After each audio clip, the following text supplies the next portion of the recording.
Jésus dit oui, personne ne peut dire non.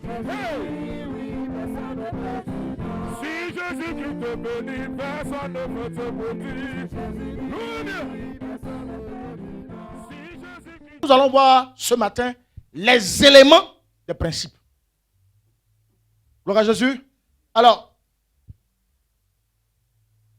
je vais être assez fort. Très fort même d'ailleurs. Amen. Mais si tu observes ces principes-là, tu ne peux pas passer à côté de la réussite. C'est impossible. Alléluia. Je prends toujours mon propre exemple. Gloire à Jésus. Amen. C'est des principes que j'observe. Vous allez voir qu'en observant ces principes-là, vous allez avoir des séparations, mais qui seront très fortes. Des fois humainement choquantes, mais spirituellement, c'est normal. Parce que pour Dieu, ce n'est pas des éléments qui vont vous accompagner dans votre succès. Alléluia. Donc, des fois, des séparations peuvent être brutales. Amen. Il peut même vous arriver à vous séparer de quelqu'un qui vous est très cher. Mais humainement, c'est anormal. Mais pour Dieu, c'est normal. Parce que nous sommes dans un principe. Alléluia. Les principes du succès. Amen. Donc vous comprenez que nous sommes régis aujourd'hui par une société. N'est-ce pas? Et dans la société, vous comprenez que toute société a forcément des projets. N'est-ce pas? Et donc, s'il y a des projets, il y a fortement des principes qui accompagnent ces projets-là. Alléluia. Vous comprenez que j'ai une vision. Maintenant, avec la vision que j'ai, comment je dois faire pour arriver à mon objectif? Alléluia. Alors, j'ai de l'argent. Des fois, j'ai de l'argent. Mais je ne sais pas quoi en faire pour fructifier cet argent. Ou bien, dans quel domaine dois-je me mettre pour que cet argent-là puisse ne pas finir? C'est ça le plus important. C'est l'avoir, d'accord. Mais c'est quand ça finit, ça fait mal. On commence à regretter. Ah, vraiment. Et des fois, bien avant que l'argent arrive, on commence à faire de grands projets. Dès que ça est dans la main, c'est parti. C'est quand on voulait faire, on ne fait pas. Et on promet à tout l'entourage. Ça, c'est quand il ne travaille pas. Hein. Le pauvre, là, quand il n'a pas encore réussi. Aïe, il faut voir son adoration. Son adoration est puissante. Ses roulades sont graves. Mais quand il finit de manger là, il te vomit dessus. Il oublie même d'où il était quitté hier. Amen. Là, c'est les gens qui n'ont pas de principe de vie. Gloire à Jésus. Mais vous, je vais vous parler de ces principes-là ce matin. N'est-ce pas? Alors, nous allons voir le principe numéro 1, c'est que j'ai un projet. Maintenant, comment dois-je faire pour que ce projet-là soit élaboré? Il faut l'étudier. Amen. Il faut l'étudier. C'est vrai ou c'est pas vrai? Si tu n'as pas étudié le projet, comment tu peux savoir les tenants et les aboutissants du projet? Et c'est quelqu'un m'attend ce matin. Donc vous comprenez que le projet que j'ai m'amène à une étude, ce qu'on appelle dans le monde l'étude de faisabilité. C'est-à-dire que je vais sur le terrain et puis j'étudie tous les paramètres qui sont là. Alléluia.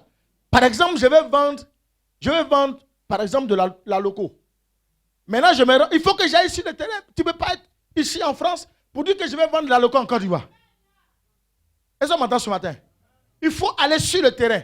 Maintenant, quand tu vas sur le terrain, la Côte d'Ivoire est très grande, très vaste.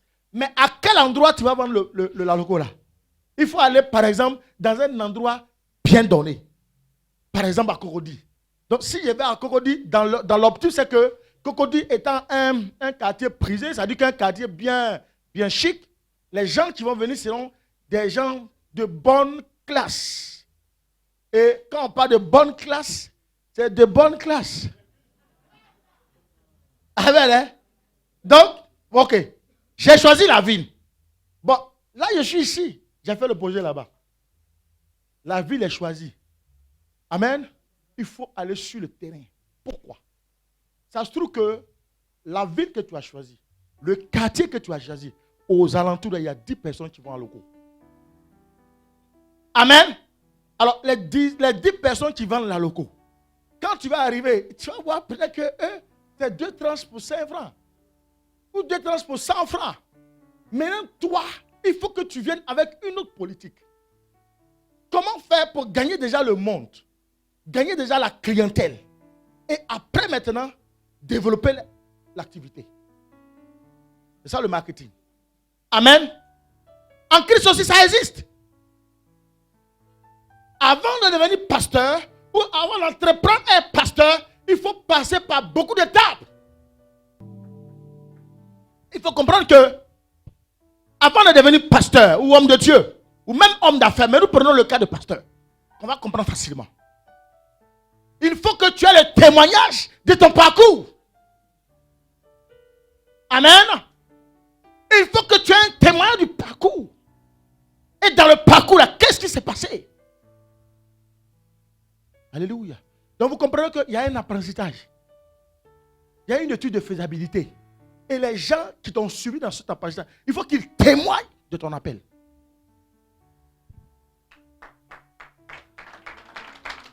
Amen. Regardez Dieu. Pendant Genèse 1, verset 2. Vous allez comprendre quelque chose. Dieu lui-même. 1, verset 2. Oui. La terre était informe La et vide. terre était informe et vide. Il y avait des ténèbres à la surface de l'abîme. Oui. Et l'Esprit de Dieu se mouvait au-dessus des eaux. Pardon. La Bible dit, il y avait des ténèbres à la surface de quoi? De la terre. La surface de quoi? De l'abîme. De l'abîme. Oui. Amen. Et l'Esprit de Dieu faisait quoi? La terre était informe et La vide. terre était informe et vide. Il y avait des ténèbres Il y avait des ténèbres partout. de Yes. l'abîme. Uh-huh. À la surface de l'abîme. Oui. Et l'Esprit de Dieu L'Esprit de Dieu fait se mouvait au-dessus des se eaux. mouvant au-dessus des Eaux. eaux. La Bible dit, voici les eaux. Et puis autour des eaux là, il y a ténèbres. Maintenant, l'Esprit de Dieu là, Dieu, son esprit là, lui il attendait. Est-ce que vous comprenez quelque chose? Donc Dieu envoyait l'Esprit. Et Dieu est en train d'étudier la terre. Parce qu'il regarde les ténèbres. Amen. Il regarde les eaux. Il sait que s'il prend son esprit là, s'il envoie ça dans les ténèbres, il n'aura pas de fouillis. Il prend son esprit là, il envoie ça dans l'eau, il n'y a pas de production. Amen. Donc vous comprenez que Dieu lui-même, qui crée l'univers et la terre, a lui-même donné l'exemple de l'étude. Frère, avant de t'engager dans une situation, il faut connaître là où tu vas. Il faut savoir d'où tu es quitté. Il faut étudier le terrain. Alléluia. Beaucoup veulent se marier. Beaucoup veulent devenir pasteurs. Beaucoup veulent devenir des hommes d'affaires. Beaucoup veulent devenir chantres. Beaucoup veulent devenir. Mais frère, ce que tu vises là, est-ce que tu connais la souffrance qu'elle est dans? Dans toutes choses, il te faut une étude. Tout projet égale étude. Si tu n'as pas étudié le projet, frère, ne vois pas à l'horizon la vision. Impossible. Vous voyez que des fois, c'est pour cela que avec Dieu, il est lent dans son processus, mais il est sûr. Alléluia.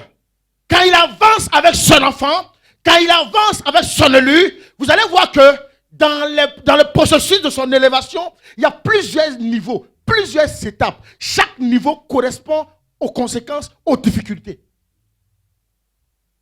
Frère, même dans la vie, le type de femme que tu vas marier correspond au type de rejet, au type d'abandon. Alléluia. Si la femme a une grande qualité, tu vas voir que ta famille va s'opposer. Et le nombre de personnes va se lever. Alléluia. Et tu vas même voir que d'aucuns va voir pas seulement la qualité de la femme, mais c'est de voir l'intérêt qu'ils avaient en toi. Ils vont commencer à comprendre que cet intérêt va diminuer. Donc, ils vont étudier. Alléluia. Non, lui là, si on le laisse prendre cette femme-là, déjà quand tu la vois, elle est grande, bien, toujours chic. Ça veut dire que son salaire va descendre là-bas. Donc il va commencer à s'opposer. Frère, l'homme regarde d'abord son intérêt. Mais Dieu voit l'intérêt de tout le monde avant de s'engager. Alléluia. C'est pour cela que Dieu n'était pas prêt à envoyer son esprit où il veut. Dieu n'était pas prêt à envoyer son esprit sur les eaux. Dieu attendait quelqu'un, toi.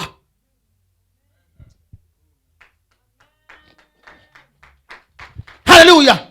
Parce que Dieu savait que son esprit étant sur toi, il pouvait avoir un résultat. Et vous avez vu que dans Nombre 13, on ne va pas le lire, Nombre 13, verset 1 à 3, vous avez vu que Moïse, il était à quelques instants, quelques minutes, quelques distances de Canaan. N'est-ce pas? Et Dieu lui dit, envoie des hommes pour aller voir, pour aller explorer, pour aller étudier Canaan. Et ces personnes sont parties, sont revenues des raisins. C'est vrai ou c'est pas vrai? Lisez vos Bibles, vous allez voir. Ils sont venus avec des raisins. Ils sont venus avec des bonnes choses. Ils sont venus même avec de miel, tout ce que vous voulez, toutes les bonnes choses. Ah, maintenant, qu'est-ce qui va se passer? Les gens qui avaient douté avant vont commencer à se rendre compte que, ah, donc ce que Dieu a dit là, c'est vrai. Là où coule le lait et le miel, là, donc c'est vrai. Hein? Alléluia. Donc comprenez que dans le lait, il y a une puissance. Dans le miel, il y a une puissance. Alléluia. Ils vont commencer maintenant à croire réellement à ce que Dieu avait dit. Donc comprenez que dans toute vie, toute aventure mérite étude. Est-ce que je peux y arriver? Voici les conditions. Voici les avantages. On ne regarde pas seulement aux avantages. Regarde aux conditions d'abord. Un enfant qui fait une étude, tu regardes d'abord à ce qui va te bloquer. Les difficultés qui vont se passer. Comment braver les difficultés? Parce que les avantages, c'est un acquis. Amen. Tu ne fais plus d'études sur l'avantage. L'avantage, c'est pour toi, tu mets derrière. Maintenant, les difficultés. Comment dois-je faire pour pouvoir les braver et puis y arriver? Est-ce que j'ai la force? Est-ce que j'ai la capacité? Tu te poses des questions. Alléluia. Maintenant, quand tu es bien préparé, tu es tranquille. Le vent peut souffler à gauche, à droite, devant toi ou derrière. Tu es dans ta position ferme. Tu sais où tu vas. Alléluia. Alléluia. Deuxième point, la planification. N'est-ce pas? Un enfant de Dieu doit planifier. Après avoir étudié, maintenant, tu planifies maintenant. Alléluia. Nous allons lire dans Luc 4. Luc 14. Luc 14, verset 28. Verset 28 Oui. à 30. Car lequel de vous, s'il veut bâtir une tour, Oui. ne s'assied d'abord pour calculer la dépense et voir s'il a de quoi la terminer. Amen. Frère, regardez, voici la planification. Beaucoup d'enfants de Dieu se jettent dans des projets qui les perdent et qui leur font perdre un temps fou.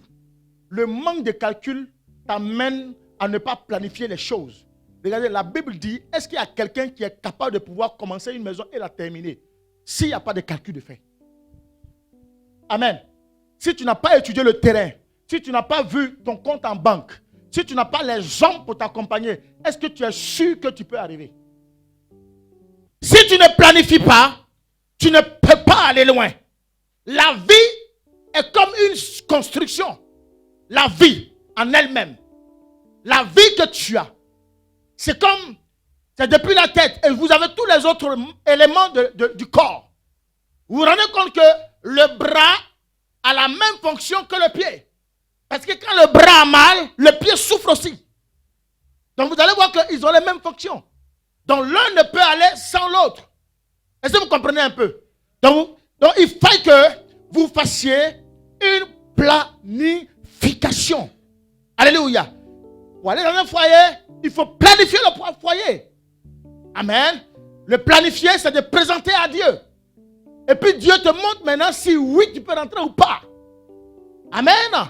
Mais si tu ne le montres pas à Dieu, si tu ne le planifies pas, tu comprends que c'est totalement l'échec. Amen. Donc comprenez qu'un enfant de Dieu qui ne planifie rien, c'est un enfant qui est en difficulté. Alléluia. Acclame un peu le Seigneur ce matin. Donc vous comprenez que il faut que dans toutes choses, il faut planifier. Continue ma lecture. Verset 29. Oui. De peur qu'après avoir posé Reprends le verset fondements... 28. 28.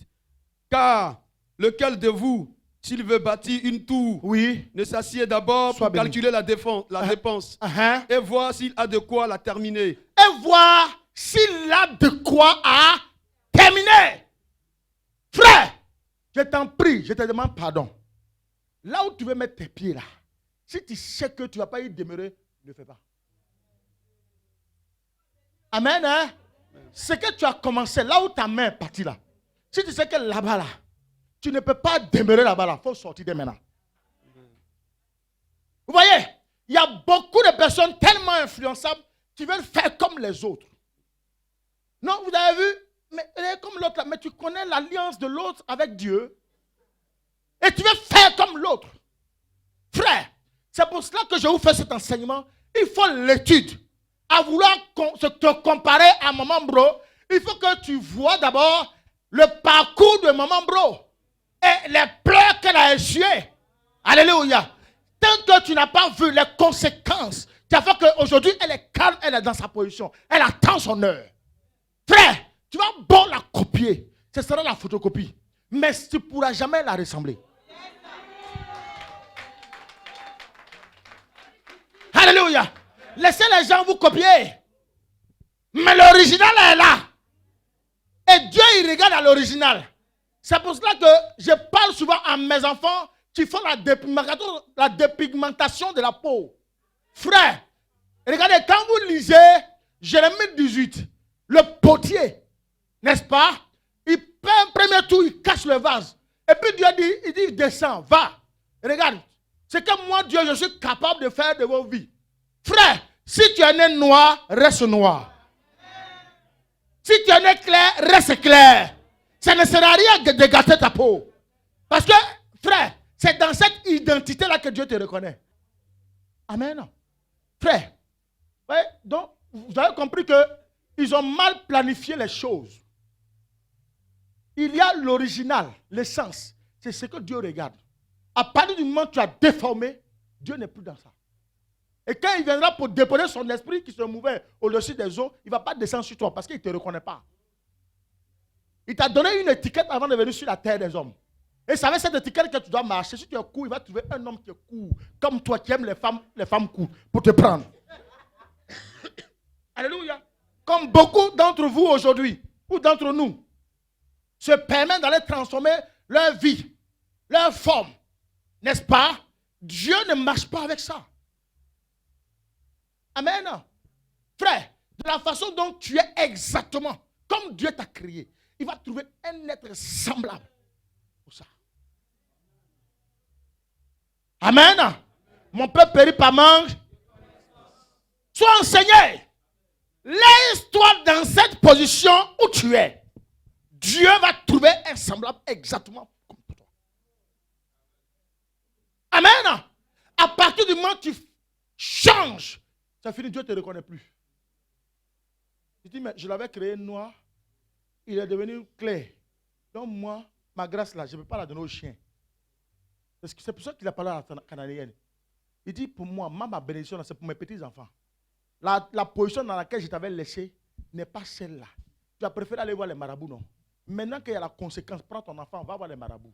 Pour moi, ne les donne pas aux chiens. Amen. Ça fait 2 jours on cause, non? On continue la causerie, non?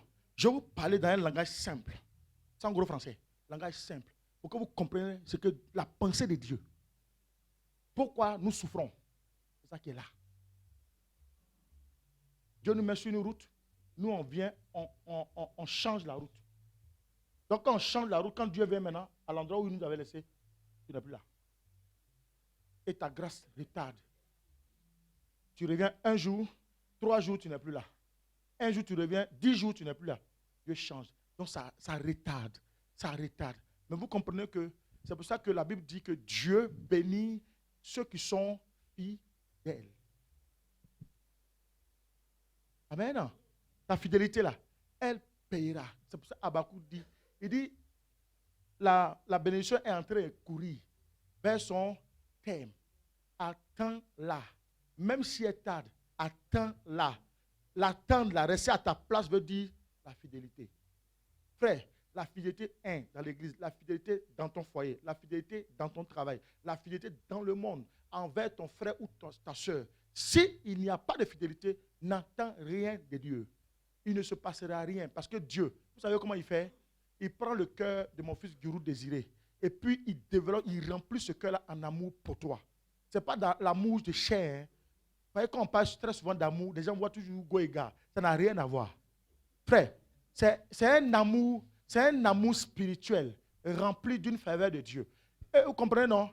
Maintenant, quand tu es dans l'infidélité, dans l'insoumission, qu'est-ce que Dieu fait? Il prend le cœur de Guru, il le renverse. Là où Guru te donnait avant, là, il ne peut plus te donner où? Et tu perds ta grâce. Alléluia! Donc commence à planifier les choses. Si tu ne planifies pas, il te sera difficile d'avoir la faveur de Dieu. Alléluia! Nous allons voir, par définition, on va définir rapidement la planification. C'est marquer les étapes qui mènent à bon port. C'est comme ça, moi je l'ai défini. Le dictionnaire définit ça autrement. J'ai pris la synthèse. Amen. Planifier, c'est marquer les étapes qui mènent à bon port. C'est des étapes pour aller à bon port.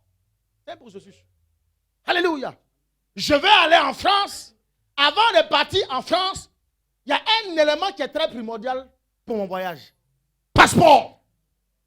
D'abord, on va y arriver. Alléluia. Donc, comprenez que dans le troisième point va nous parler d'organisation. Un enfant qui n'est pas organisé, vous voyez, c'est un désordre à l'échec. Amen, hein? Je vais prendre un exemple. Je suis élève. Je quitte à l'école. Je prends mes livres et puis je les dispose dans la maison. Le livre de mathématiques est à gauche. Le livre de grammaire est à droite. Et c'est ce jour-là où je dois faire un devoir ou un exercice de maths ou de grammaire que je commence à fouiller dans toute la maison, dans toutes les décombres où se trouve mon cahier. Frère, tu vas faire, même si tu es le meilleur des élèves dans l'école, ça c'est l'échec bien placé. Amen. Donc vous comprenez que dans l'organisation, il y a besoin d'une discipline. L'organisation t'amène à imposer une discipline sur ta vie. Pourquoi? Pour le projet que tu as mis en place. Le projet peut durer 10 ans. Mais vous allez voir que l'organisation peut commencer depuis plus de 15 ans. Tu es dans le projet. Amen. Et les 5 dernières années, tu descends maintenant dans l'accomplissement. Voilà, Jésus. Vous avez vu que beaucoup ont projeté être serviteurs de Dieu. Donc, qu'est-ce qu'ils vont faire? Ils vont marcher dans le processus des serviteurs de Dieu. Pourquoi? Je ne marcherai pas avec quelqu'un qui est tout le temps dans les maquis. Amen. Je ne marcherai pas avec quelqu'un qui est dans la division. Je ne marcherai pas avec quelqu'un qui est dans le mensonge. Je ne marcherai pas avec quelqu'un qui est dans les vols. C'est impossible. Pourquoi? Je dis, je vais être serviteur de Dieu, non? Je vais me côtoyer aux hommes de Dieu. Je vais demander, c'est-à-dire, ce que je ne connais pas là, je vais me frotter à eux. Je vais les bénir pour arracher la bonté de leur cœur. Le cœur de Dieu s'arrache. On va voir ça plus tard. Alléluia. Donc vous allez voir que plus je serai obéissant, toujours près d'eux, et marcher dans le même chemin, à cause de ce que j'ai déjà prévu faire, depuis très longtemps, Dieu va prédisposer les choses. Et ils vont commencer à m'enseigner, à me préparer. Ils vont voir, ah, mais cet enfant-là, je vois qu'il a un zèle pour l'évangile. Il faut qu'on l'aide. Et les choses vont venir naturellement. Alléluia.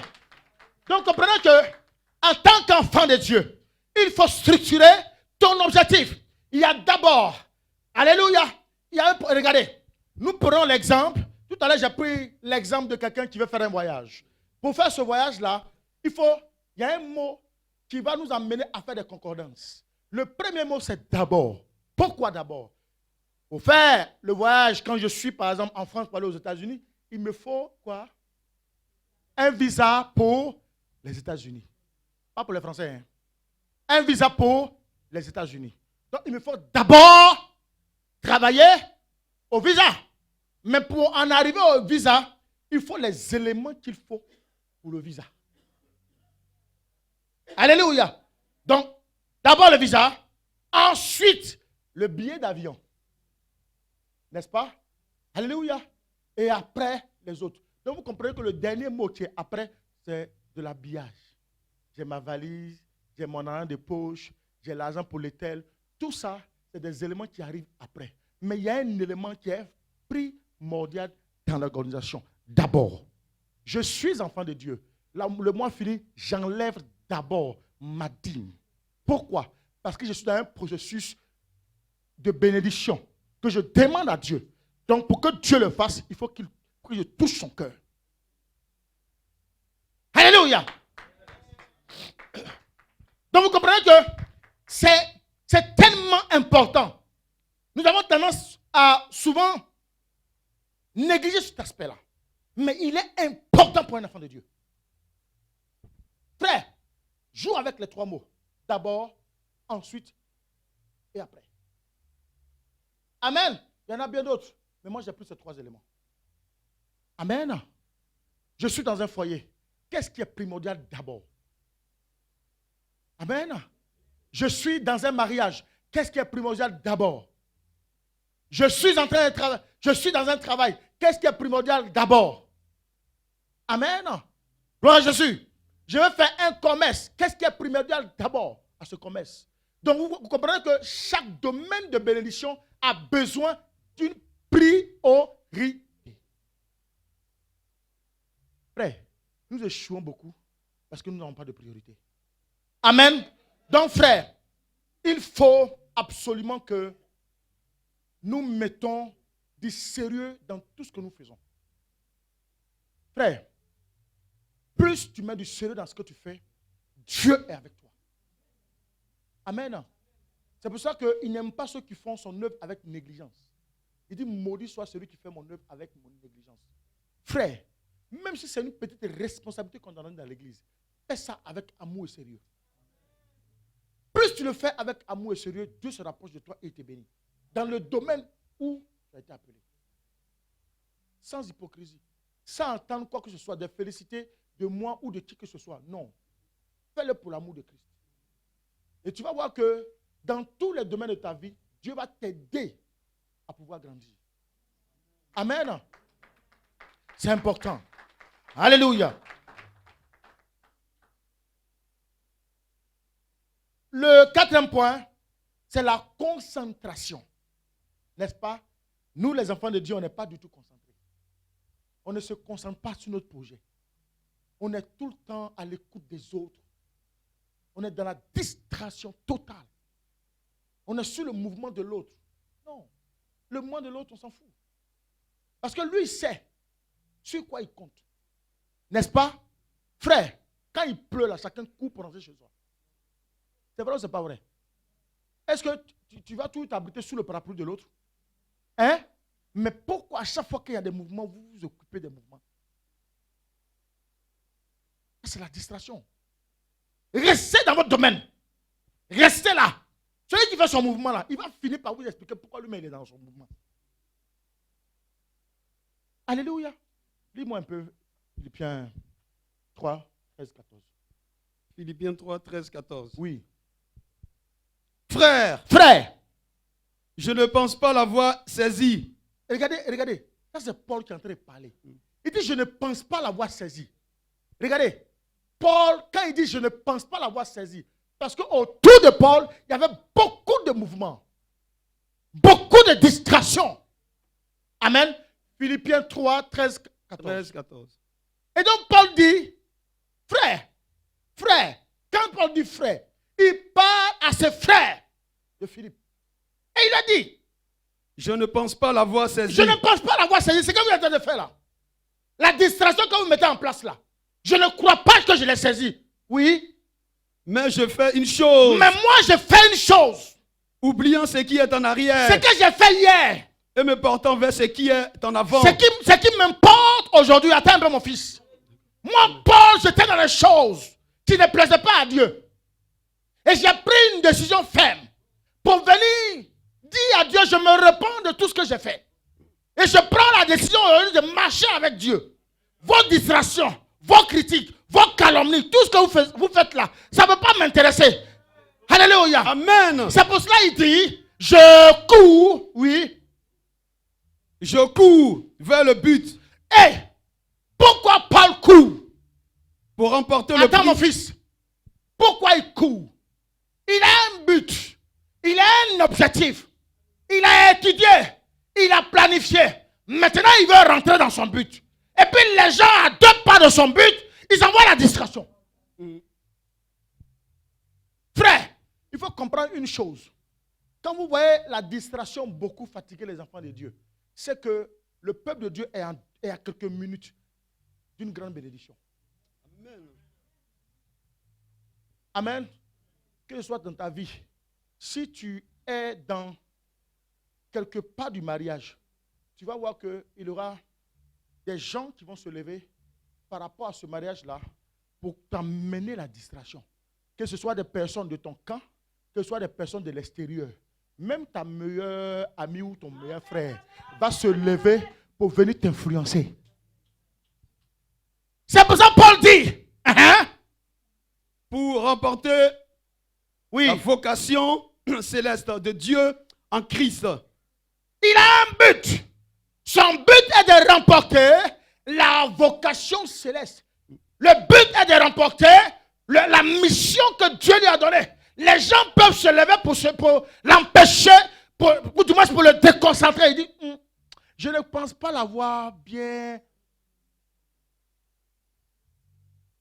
Hey, beaucoup de distractions viennent dans nos vies.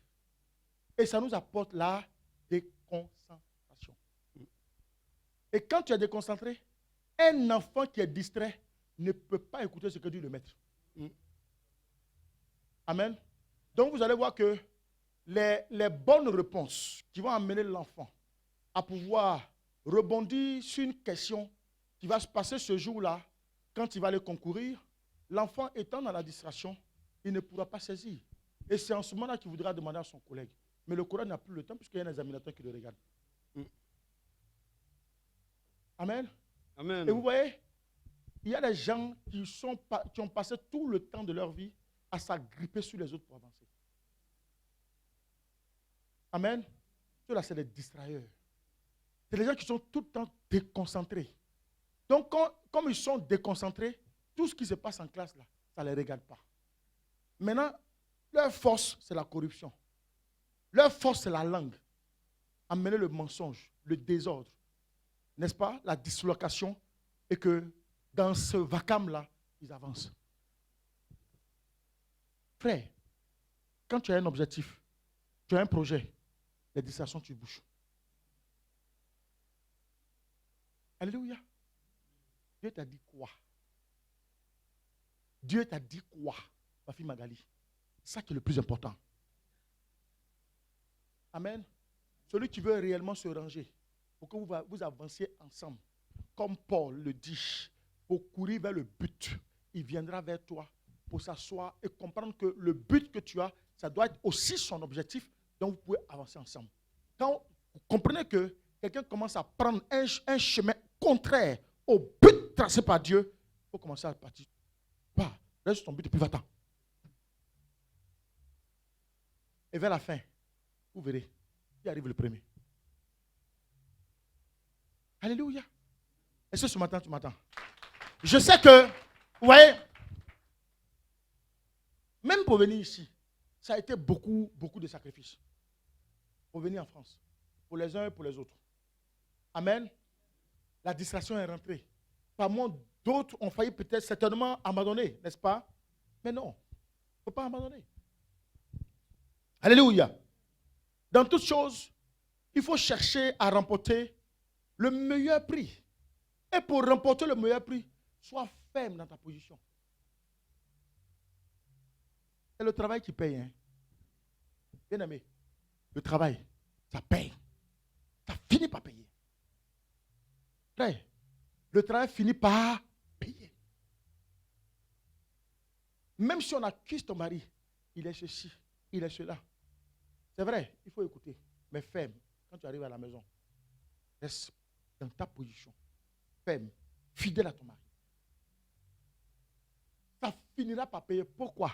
Parce que les distrailleurs là, ils vont finir par être découragés. Alléluia! Frère, il faut, ça dit que ta ténacité, ta fermeté va les amener à être découragés. Et là, et finalement, ça dit que pour te parler, ils vont parler en parabole. Avant, vous avez un langage direct. Je vous ai dit que les fils de la maison, avec les fils de la maison, on ne parle pas un langage en parabole. Ça, c'est pour les autres. N'est-ce pas? Quand tu es réellement un fils de la maison, ça veut dire qu'entre un frère et sa soeur, il n'y a pas de parabole. Le langage est direct. Quand les gens commencent à parler en parabole, il faut comprendre que ce sont de l'autre bord. Alors qu'avant, vous avez mangé dans la même assiette. Tu les as fait venir en France. C'est vrai ou c'est pas vrai? Maintenant qu'ils sont venus en France maintenant, qu'est-ce qu'ils font? Ils te parlent maintenant en parabole. C'est-à-dire que tu avais Magali matin, du soir, vous êtes ensemble. Depuis quand Kofi s'est interposé dans votre relation. Et tu vas chez Kofi pour intervenir. Pourquoi? Alors qu'avant, le gars il était direct. Comprenez les choses, les enfants. Alléluia.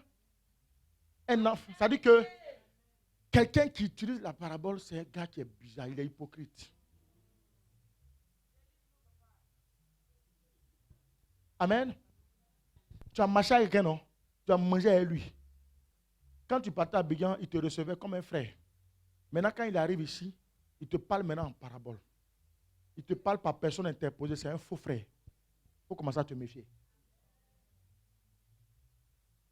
Alléluia. Est-ce que tu peux acclamer le Seigneur ce matin? Amen. Il faut que le langage soit direct. Amen. Beaucoup de missionnaires, n'est-ce pas?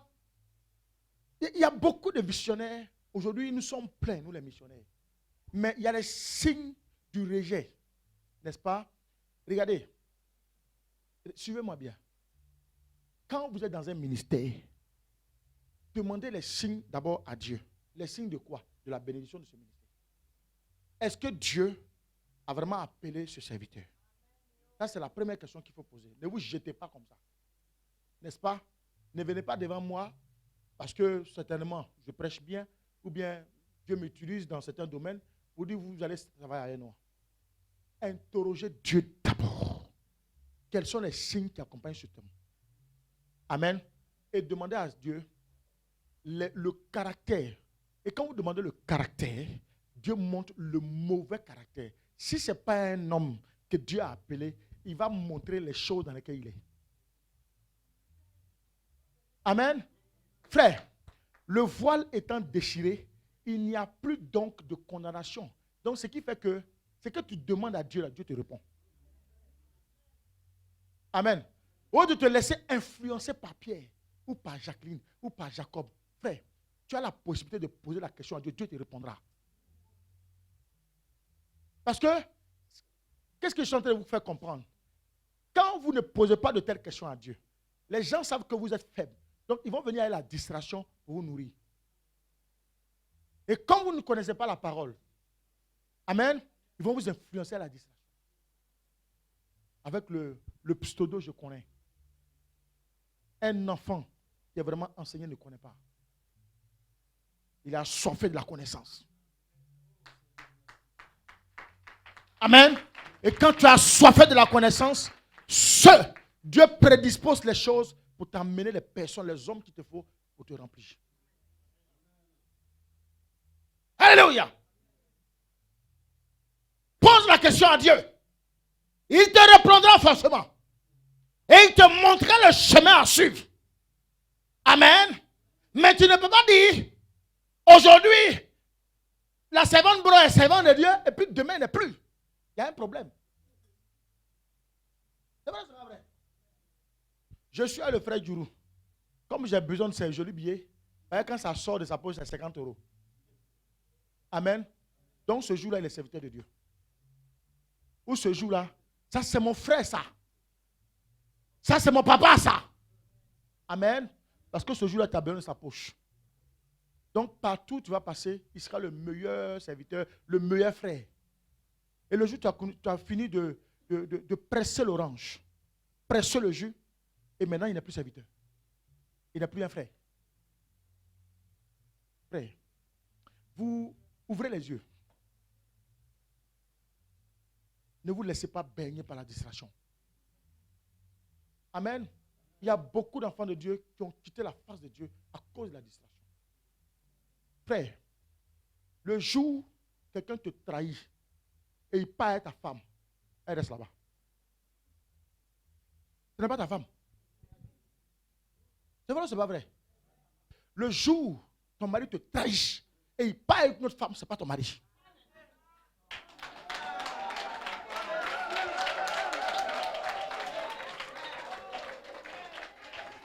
Amen, hein? Mes enfants, je vous ai dit, on va causer, non? On va causer, non? Laissez-moi aller plus loin. Ce que vous ne savez pas, bien aimé, regardez. Regardez bien. En fait, tout le temps que les personnes sont restées avec vous, ils ont caché leur vraie nature. Donc vous comprenez que au fur et à mesure que vous avancez, puisque nous sommes dans un processus, c'est que je vous explique aujourd'hui. Donc vers la fin, le processus par l'Esprit de Dieu, puisque la Bible dit, l'Esprit de Dieu se mouvait au-dessus des eaux. Donc ça cherchait quelqu'un sur qui il faut s'asseoir. N'est-ce pas? Donc ça cherche. Et au fur et à mesure qu'on avance, tous les faux amis, les faux frères, les faux pasteurs, les faux maris, fausses femmes, Dieu permet de mettre en nu leur caractère. Donc comprenez qu'ils vont sortir pour aller faire. Que tu ailles les chercher 10 fois, 10 fois ils vont se faire la même chose. C'est leur nature. Amen. C'est leur nature. Ils ne changeront jamais. C'est leur nature. Alléluia. Frère, laisse-moi t'enseigner. Laisse-moi t'enseigner. Amen, amen, amen, amen. Sois béni. Alléluia. Donc vous comprenez que vous allez voir, les gens vont venir avec la distraction. Pardon, va chercher ta femme. Ma femme là, je lui ai fait quoi? On était assis ici tranquille. On mangeait bras dessous, bras dans bras. Elle m'a laissé, elle a pris sénégalais. Je vais aller faire quoi là-bas? J'aurais aimé que ce soit une petite histoire bizarre qui a fait qu'elle s'est détachée de moi. Là, je peux aller la chercher. Mais elle m'a trahi. C'est pas que je ne lui pardonne pas. Je lui pardonnerai. On n'aura pas d'histoire. Mais là où on était en complicité, c'est fini. Il n'y a plus de confiance. On ne peut plus manger ensemble. On ne peut plus parler ensemble. Mais je vais te saluer. Hey. Et quand je me lève pour prier, frère, il faut continuer. Oh, mes enfants, c'est la parole qui délivre. Sois béni, ma fille. Sois béni. C'est la parole qui délivre. Frère, ne te laisse pas abuser. Ne te laisse pas distraire. Frère, si l'on t'a apporté un haut talon, tu ne sais pas combien de temps la personne a pris pour avoir l'argent de haut talon. Mais toi, reste dans ton postillon. Même si c'est bouffé jusqu'à cette tordu, reste dedans. Dieu est en train de travailler pour toi. De sorte que le jour qu'il a choisi là, tu sois aussi dans le haut talon et mieux que quiconque. Arrêtons la distraction. Restons devant la face de Dieu. Soyons soi-même. Aie confiance en toi-même. Amen. Et on cause aujourd'hui. Ma fille, on va causer. Oui, il y a un temps pour prêcher. Un temps pour faire les faits choses prophétiques. Il y a un temps pour la causerie. Aujourd'hui, je vais causer avec toi. Bien-aimé. Et la distraction a détruit beaucoup d'enfants de Dieu. Énormément d'enfants de Dieu. Vous voyez, quand on les fait perdre, après, parce que comprenez que Dieu détruit la rébellion. Dieu détruit ceux qui trahissent. Un homme n'a qu'à te trahir pour partir avec une autre femme. Amen. Frère, ton silence là va détruire cet homme. Parce que le foyer où il allait se mettre, suivez-moi ici, le foyer où il allait se mettre, vous allez voir que quel que soit le temps qui passera, la plaie ne sera jamais guérie. Puisque l'homme lui-même, lui, il n'a jamais de problème. C'est toujours les autres. Et vous allez voir, il y a des types de personnes comme ça. Eux, ils ne sont jamais en problème. Eux, ils n'ont jamais de problème. Hein. La faute vient toujours des autres. Donc, vous allez voir que vous serez toujours accusé. Restez dans votre coin. Mais vers la fin, vous allez voir que quand la personne va partir, le temps passera. Mais ce que Dieu a décidé s'accomplira. Parce qu'il a dit, maudit soit celui qui détruit mon œuvre. Donc ta vie, quand elle est détruite, c'est l'œuvre de Dieu. Ta vie, quand elle est assujettie, à cause de la méchanceté, c'est Dieu qui est en train de détruire. Reste silencieux. Parce que Dieu, il n'a pas dit son dernier mot. Mais vous allez voir, vous tomberez dans cette distraction. Vous allez sortir, vous allez partir hors de votre bénédiction et vous allez rater la grâce de Dieu à cause du fait qu'on a écouté Pierre, on a écouté Paul et finalement, tu es au milieu. Les mêmes personnes vont se moquer de toi bien. Elle n'a pas dit qu'elle peut. Il va la rapatrier. Frère, ça c'est le plan de l'ennemi. C'est comme ça l'ennemi agit. Ils vont t'emmener la gentillesse déguisée. Mais en réalité, ce n'est pas ce qu'ils pensent. Dieu t'a béni avec un homme, reste avec lui. Il t'a béni avec une femme, reste avec elle. Alléluia. Maintenant, quand la femme ne veut pas, là, c'est son problème. Gloire à Jésus. Regardez Jésus. Jésus est resté totalement concentré sur la mission que Dieu lui a donnée. Regardez ce qu'il a dit à la croix, avant de s'en aller. Il dit, tout est... Frère, dans le sang de Jésus, il y a une puissance. Il dit, tout est accompli. Alors que, avant l'accomplissement, nous allons voir rapidement, Jésus a fait quelque chose. Alléluia. On va lire dans Matthieu 26, verset 36. Là-dessus. C'est le 5e point, la prière. Matthieu 26, oui. verset 36. Là-dessus, Jésus alla avec eux dans un lieu appelé Gethsemane. Gethsemane, oui. Et il dit aux disciples, asseyez-vous ici. Asseyez-vous là. Pendant que je m'éloignerai pour prier. Verset 37.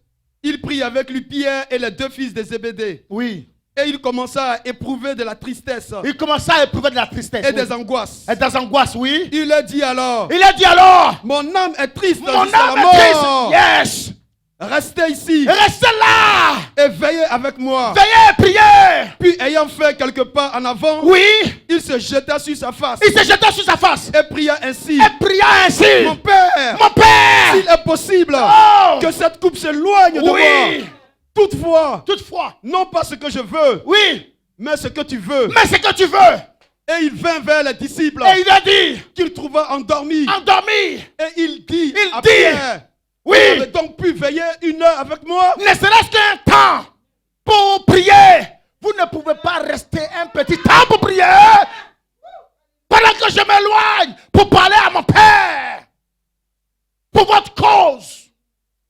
Pendant que l'église organise des programmes pour votre cause, vos cœurs sont serrés. Vous êtes allé de la méchanceté, du boycott. Alors que Jésus, il le faisait pour l'église. Il le faisait pour l'humanité. Regardez la réaction de Jésus. Il dit, il ne fait rien pour sa cause. Mais il fait ce que Dieu veut qu'il fasse. Un homme de Dieu qui sert Dieu doit faire les choses pour Dieu. Et quand nous le faisons pour Dieu, nous le faisons pour l'église. Amen. Alléluia. Frère, la prière, elle débloque beaucoup de bénédictions. Amen. Si tu veux avoir la victoire, il faut la prière. Frère, Jésus dit, Père, Père, je ne fais rien pour ma volonté, je fais toutes choses selon ta volonté. À quand un enfant de Dieu va prendre conscience de la volonté réelle du Père? Alléluia. Frère, quand la bénédiction devient une obligation, elle n'est pas bonne. Elle n'est pas bonne. Elle ne lève pas. Mais quand elle vient de manière spontanée, elle te donne la grâce. Si tu ne cherches pas la bénédiction de Dieu, elle ne viendra jamais vers toi. Nous avons vu Abednego, n'est-ce pas? Vous avez vu, quand Nebuchadnezzar lui a demandé à ce qu'il se prosterne devant, ils ont fait quoi? Ils ont refusé. Amen. Pourquoi? Parce qu'ils ont vu la grâce qu'il y a dans Dieu. Donc il ne peut pas se prosterner devant le Dieu de Nebuchadnezzar. Impossible. Frère, si tu ne peux pas donner la dîme de ton temps, tu ne peux pas donner la dîme de ton argent, tu fais quoi? Qu'est-ce que tu fais? Rien. Bien-aimé, la prière donne la force à l'âme. La prière donne la force à l'esprit. La prière nourrit spirituellement le corps. Quelqu'un qui est en prière, vous voyez, quand tu vois la personne, tu sens la gloire de Dieu. Regardez Jésus. Jésus aurait pu se soumettre au diable après les 40 jours de jeûne.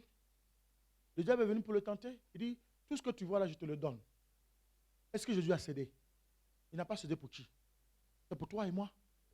C'est dans le manque, c'est dans le vide que tu démontres à Dieu que toi tu as une foi. C'est pour cela que j'ai parlé de 2 éléments. La confiance en soi. Tant que tu n'as pas confiance en toi, il n'y aura jamais de sacrifice que tu vas faire. Tant qu'en toi, il n'y a pas la foi, tu ne peux pas la démontrer. Donc tu ne pourras jamais être dans le processus. Frère, la grâce là, ça s'arrache. C'est le violon qui s'en empare. Donc le 6e, la foi et le courage. J'ai touché un peu la foi. J'ai touché aussi le courage. N'est-ce pas? Donc Marc 11, versets 22 à 24. On ne va pas le lire. On va avancer un peu en retard. Le 7e point, n'est-ce pas? Le dévouement. Amen. Le dévouement et le sacrifice. Les deux vont de pair. N'est-ce pas? Si tu n'es pas dévoué à ton objectif, tu vas échouer. Dans la vie de tous les jours, dans toutes sortes de sociétés où vous allez partir, dans votre foyer, dans vos associations, dans vos familles, dans le travail, dans la responsabilité qu'on te donne au travail. Si tu ne peux pas prendre ta responsabilité, c'est fini. Tu perds la clé. Un enfant de Dieu doit avoir de la responsabilité. On t'a confié une mission, fais ta mission. Amen. Mais sachez une chose, quand vous êtes dans une église, vous voyez, la construction d'une vie, c'est l'église. C'est de là que ça part. Amen.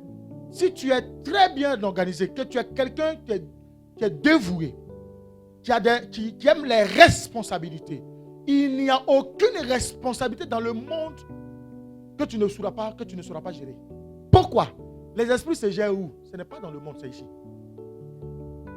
La gestion des hommes ici, on baisse un peu mon fils. La gestion des hommes ici est très délicate parce que normalement, on se dit, on est à l'église. Donc, originairement, on doit être dans la même vision. Mais ce qui est nettement faux. Et c'est ce jour-là que tu vas voir tous les types d'esprit et d'éducation dans l'église. Alléluia. Maintenant, si toi tu es au poste de responsabilité, si tu ne fais pas appel à l'Esprit de Dieu pour avoir une accalmie, pour avoir une maîtrise de soi, mais tu vas commettre des dégâts graves. Parce que toute parole que tu sors est épiée. Étudier, réétudier, examiner, réexaminer. Et puis après, on fera une analyse de ta personne. Et l'étiquette est mise sur toi. Fini. Tu es détruit. Alléluia. C'est pour cela, bien-aimé, un enfant de Dieu doit avoir le sacrifice. Tout ce que vous feriez ici, comprenez que votre Père qui est dans les cieux sait. Et il connaît. Il sait tout ce que vous faites. Même si tu veux, cache-toi. Viens déposer 10 000 euros ici. Mais le Père sait que tu as déposé 10 000 euros. Et tu vas voir, à la hauteur de ce que tu as déposé, Dieu ouvrira les éclous des cieux pour ta vie. Mathieu? Non. Luc à la fin. Luc 6. Yes. Donnez. Oui. Et il vous sera donné. Donnez. Et vous sera donné.